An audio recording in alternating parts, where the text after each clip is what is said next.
Do you find yourself overly anxious, get caught in worrying, anxiety, or have really strong bursts of emotion? Having trouble connecting back to your spirit, getting clear intuition? Well, you might be dealing with a dysregulated nervous system. In this video, I'm going to share with you some simple tools to help regulate your nervous system, your connection to your body, so you can access more support from your spirit, your intuition, and give yourself more choice.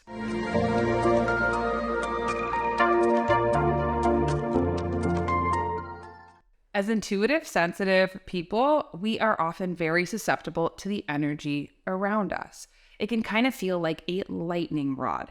And if we don't have tools to help us ground the energy, which also means regulating our parasympathetic nervous system, we will always get back into these same patterns of overthinking, overgiving, having strong emotional reactions where actually we want more choice. So today I'm going to share with you some of my favorite tools that I use to help regulate my nervous system so that I can better access my intuition and support. So before I go any further, hi, I'm Sonia. I'm a 4th generation intuitive.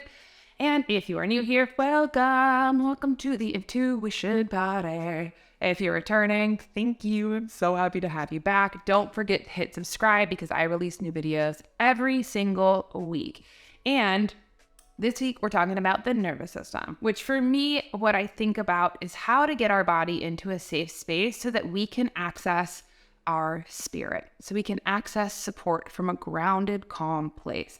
And if you're interested in developing your intuition skills, all of it, I am doing a $5 workshop coming up. So definitely don't forget to check out the description box below, or even better, get on my mailing list because I send new fun tools every single week. All that, description box below, you'll find it. So let's get back to our nervous systems. So first we have our parasympathetic nervous system. This is our lizard brain. It's a very deep sense of ourselves. And it goes into fight, flight, freeze, or fawn when we don't feel safe. When you're in a dysregulated nervous system, and especially as intuitives, I find that it's something that can happen to us a lot. We can end up, getting into hyper states of arousal. So that might look like if you have to set a boundary or different emotions come in, you can either shut down, close off your heart space, go into the mind, or maybe react really strongly. And the hard part about when we get into these states, it's kind of like building muscles. Your nervous system is a muscle. And the more that we work with ourselves, with our bodies, the more that we can build resiliency so that we can act from a place that's in alignment and true for ourselves. So for example, I have a client that comes from a large, very Romanian Latin family. And often she would find herself in these giant meltdowns over and over and over again with her family members. And she was like, Sonia, it's exhausting.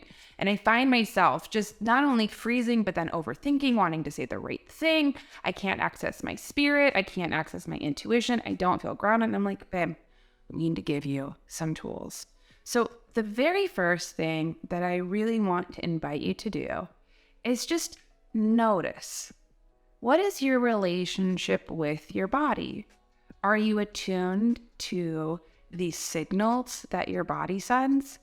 Often what shows up as sensation, tightness, maybe your heart starts to race, your breathing gets more shallow, you can feel your shoulders scrunch up, all signs that your body is feeling like it's in danger.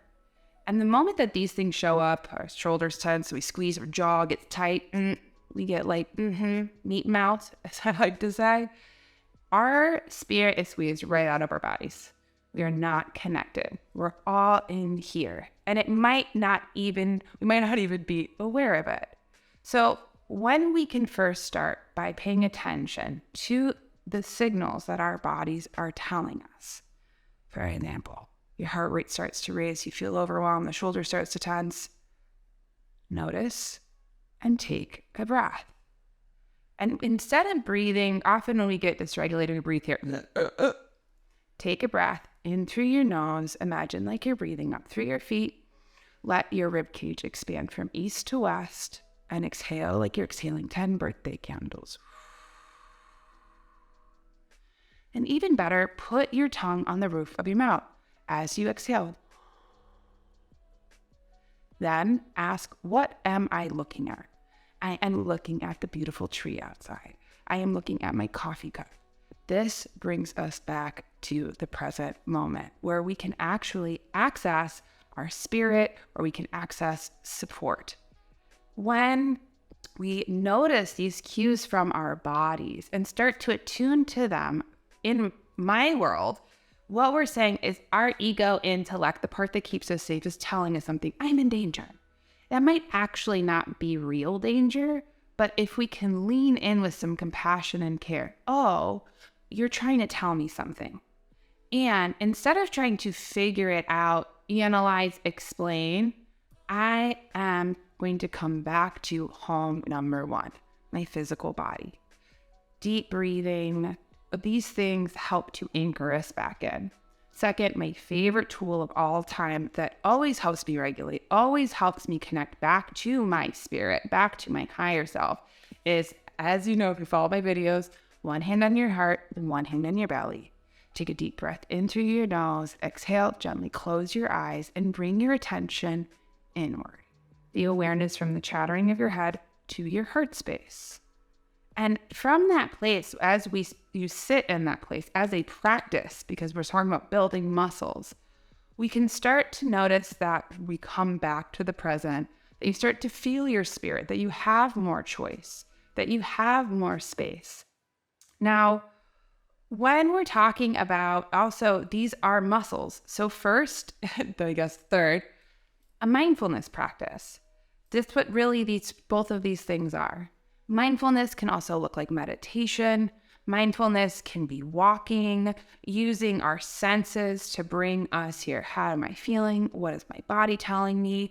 What do I need? And instead of going to the thinking, go to our physical container. Where am I feeling this sensation? What emotion is it? Because often when we are dealing with really dysregulated nervous systems, we're not in practice of feeling our emotions. We go into thinking. And so if we can sit with it with compassion, that's when our emotions start to move. So you'll notice your head will go back up to thinking, bring it back down to the sensation. Up to thinking, back down to the sensation. And as we're talking, our bodies are wired to protect us. And we're dysregulated. Things that come in as stimulation in all sorts of different ways can bring about a fear that we're in danger. So as we're noticing, first how I feel about things, where my body is, we can bring more awareness and safety.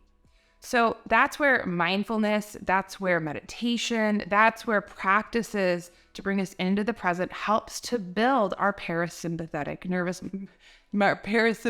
nervous muscle, so that we know that we don't have to react, that we can pause before acting. Now, another thing that happens when we are in our heads and dysregulated is I feel like it's like we're just reaching in like a spit. Our ego intellect has a lot to say. So it's important also to move. The more that you can incorporate movement, going for a walk, yoga, one of my favorites, putting on a song to sing and dance to, we can move and discharge the energy that is often electrocuting us. And then even as an intuitive, just saying is this energy mine? Is this something that is my own energy or somebody else's? And last, I have a lot of different tools because I've worked on this myself as a sensitive person, is that often when emotions come in, often like anxiety, our head will have a lot to say. It's not okay to be anxious. I shouldn't feel this way. Oh my gosh, I feel the oncome of the anxiety and it's going to be like this forever. One, it's not. Emotions come in and out like waves. And as they come in, they're really strong and marked. And we get afraid. So instead of having to battle against it, that it's not okay, that I'm not allowed to feel anxious, that I'm not allowed to feel this way, that it has a lot of story, like I was saying, come back to the sensations. And even first from the place of our spirit, always hand on your heart, hand on your belly, invite them in with compassion. You are a welcome visitor here. There is nothing wrong, and I am listening. And that can create an ease. There's one of my favorite stories that I learned from a teacher, Tara Brach, who I really love. Her podcast is fantastic. She talks about Buddha, and Buddha had reached enlightenment. He's hanging out in the temple with his like right-hand man, Rishin, and all of a sudden at the gates, pop, pop, pop, pop, pop, it's Mara. And Mara represents everything that is challenging. It's greed, it's jealousy, it's grief, it's sadness, it's anger, it's all of the things that encompasses what we can often label as bad emotions. There are no bad emotions, but Mara comes banging. Rishin says, oh my God, Buddha, Mara's here. What do I do? What do I do? How do I get rid of her? And Buddha says, invite her in for a cup of tea. And he does. So it's a beautiful tea. Mara comes to visit, treats her as a sacred guest, and then she leaves. And that is how we can start to bring in that compassion and that invitation that reminds us that these sensations, these emotions, these things are telling us important things, but we're not in danger. And the more we can come back to that, the more that we can come to present, feel calm, grounded, access the support of our spirit and our intuition. So I gave you a lot of different tools. My other favorite one, listen to music, put on your favorite playlist, and notice how as you practice this, you'll have more space and capacity for your spirit to have choice instead of reacting, and also feel more calm, centered, grounded, and peaceful. So if you enjoyed this video, let me know, leave me a comment. I love to hear from you. As I said, definitely join me for my workshop. It's gonna be $5. It's gonna be so much fun. If you can't make it live, I'll send out a replay. I'm gonna be opening the doors to my Psychic University group course soon. So as well, lots of fun, exciting things. So I'm sending you all my love, and I'll see you next week. Bye.